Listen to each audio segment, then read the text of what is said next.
So you guys, this is my first story time video. Y'all like my hair? I did a video on this. Anyway, I'm having some wine, by the way. So, disclaimer, I'm having some wine. Second disclaimer, I will be recording 4 storytime videos back to back, scheduling out over a course of 2 weeks. Since I'm drinking, I need to tell the most serious ones first. The reason why I'm drinking at 1 o'clock in the afternoon on Saturday is because today has been full. It's JB's fault. And JB is my child, if you're new to my channel, my 3-year-old. Today has been full of giggles and Tom Dick foolery. My child decided that he did not want to do swim lessons. We get all the way down to the YMCA and he's acting the damn fool. Get into the car, he throws another fit. I'm gonna get to my story, but hold on. It's 11 o'clock at this point. And I'm like, you know what? I'm not gonna go home with you acting like this. Do you wanna go to the mall? Mm-hmm.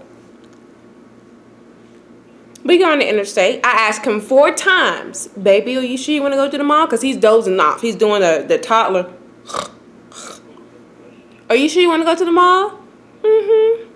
Tell me why we get to the mall. No, I don't want to do this. Okay, then your ass needs to go to bed. Get home. I hold him because I still hold my baby. He's 3. I hold him, especially since we're in these apartments. I hold him for a little bit. He doesn't want to go to sleep. Even though he's been dozing off for about at this point about 3 hours, he doesn't want to go to sleep. He wants to grab titties and laugh. I call my boyfriend, well, my man, and I'm like, you know what? You need to come get your child. Because at this point, he's not my child. He's your child. You need to come get your child. I'm gonna drop him off. And he's basically like, well, I'm doing my floors. To hell with your floors, Negro. This child is driving me crazy. So, y'all, I'm going to get to the story time. I promise. It's driving me damn crazy. So, you guys, I had to pause, eat some chocolate, and now I'm pouring myself another glass of wine. I know my limit. I have a pretty good tolerance for alcohol. So, y'all, the time I almost died. It has some funny bits, I promise. So this was 2013, okay? It was during the holiday season. I want to say it was after Thanksgiving, but it wasn't Christmas yet. So it was literally the end of Thanksgiving, I believe. Now, my man had been sick. He is a medical technologist, and he's typically pretty clean, but if you know, people who work in the hospital bring home all types of crap. He rarely does because they wear gloves all the time being in the lab. This particular time, he brought home something, and it was nasty. It literally was something where he was coughing for a few days afterwards. So, of course, everyone in the household gets sick. Our child got sick. And then I got sick. I was sick for the longest, though, because I have asthma. Now, I always wheeze. I've always wheezed whenever I'm having some type of cold, upper respiratory issue, whatever. This particular time, though, I noticed that I wasn't getting better. Even at 2 weeks, it was about 2 weeks, and I was coughing a lot. Now, my baby was coughing too, and he was around 11 months at the time. He was coughing too, but he was getting better. Actually, him and Alex were pretty good. They were done. My ass wasn't. Okay, I wasn't sleeping. I wasn't really eating much, and I was coughing. So this particular night, I was in bed, and I had been wheezing a little bit. And I suddenly felt like I couldn't breathe. So at that point, I had propped myself up. I was sleeping kind of propped up. I had like 2 or 3 pillows propped up. All types of peppermints in my mouth. I don't even know how I could even sleep. But I noticed I couldn't breathe.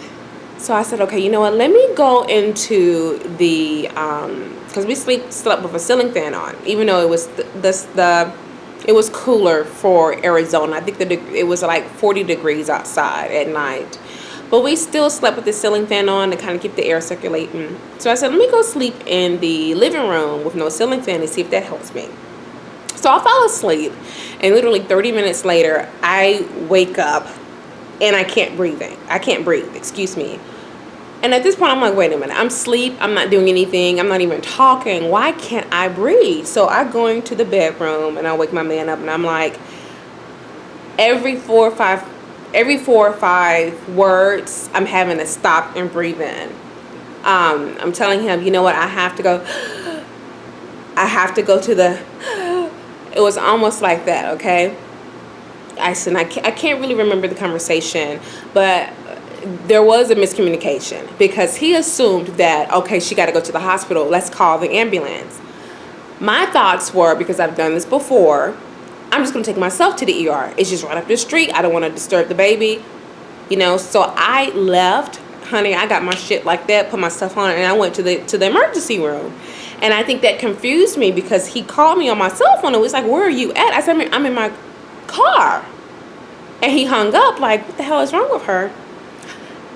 Mind you, it's 40 degrees outside, so it's cooler. And when it's cooler and you have asthma, it makes your symptoms even worse.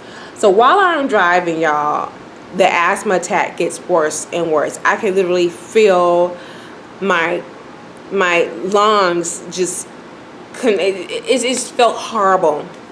By the time I get to the freaking ER, the emergency room is, the ER is like at the hospital, excuse me, is like on a hill almost, an incline of a hill.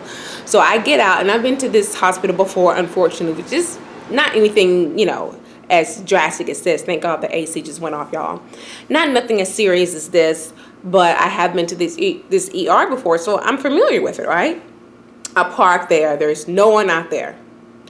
Typically, there's someone out there. No one out there. It's empty, right?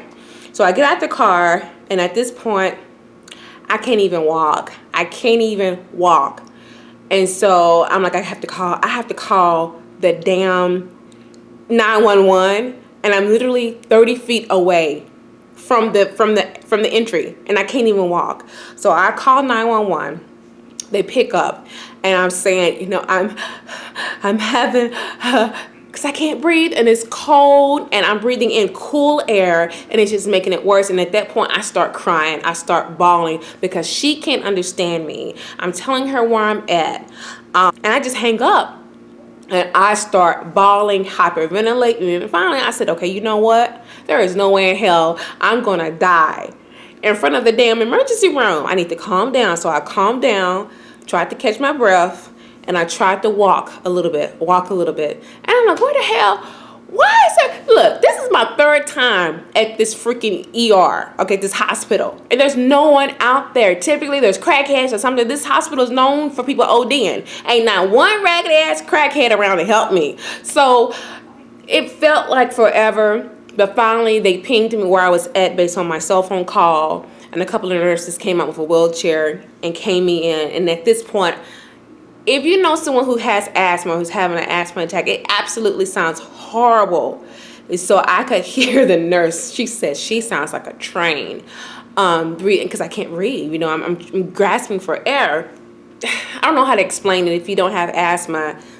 It almost feels like someone is pouring sand down your throat, and sooner or later, you know you're not going to be able to breathe. So I was getting to the point to where I was running out of oxygen. I grabbed the nurse, and I was like, I yelled, I can't breathe. And they put, I mean, they were trying to get their equipment together.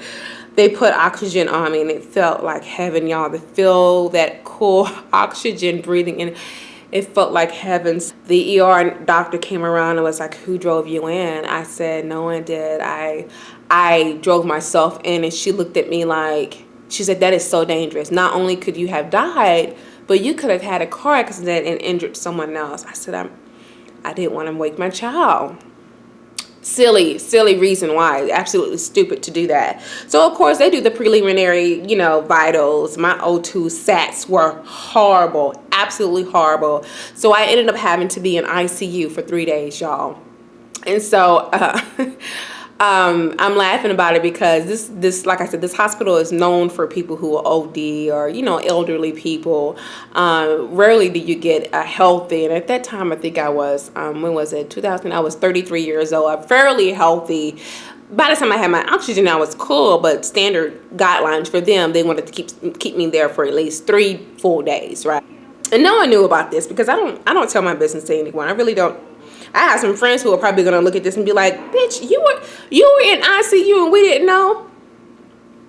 So while I was in the hospital, a picture of me went viral, and I'll post it if I can find it. It's basically a picture of me when I first shaved my head, and then 3 years later with my hair up. It was about right here, and I think I even had on this shirt actually.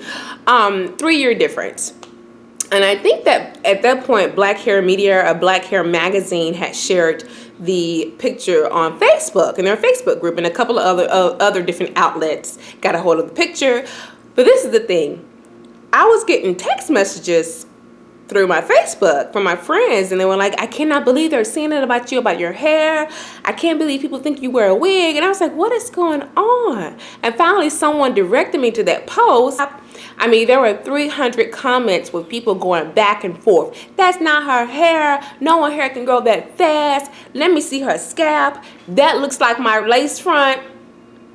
And a couple of my friends had saw it and came to my defense. And I was like, what the hell? So I started replying back. I'm like, this is my hair. This is my YouTube channel. Now, while I'm doing this, mind you, I am in ICU. So if you are familiar with ICU, your ass has to be hooked up. So I'm hooked up to, you know, my blood pressure machine, all this. Y'all, the blood pressure starts beeping. The monitor starts beeping. Beep, beep, beep, beep. I have my cell phone, right? When it beeps. Beep, beep, beep, beep, beep. So the little nurse comes in. He was a cute little nurse. He come in. He's like, what's going on? I said, I don't know what's going on. 5 minutes later, I get my cell phone. This is my hair. Why would I deep condition a wig? Beep, beep, beep, beep, beep, beep, beep. He comes in. He's like, what's going on? About the third time, I finally admitted. I'm like, look what they saying about me. Look what they saying about my hair. This is my hair. And then he was like, if you don't put that damn phone down, you're in the hospital. Lesson learned, you guys. You know, I thank the Lord I have not had an asthma attack since then. Honey, I haven't even wheezed since then. Granted, I haven't really been sick. I do take my inhaler when I feel shortness of breath, and I am on Singular daily, okay? So yeah, that is my story, you guys. So that is it. Take care.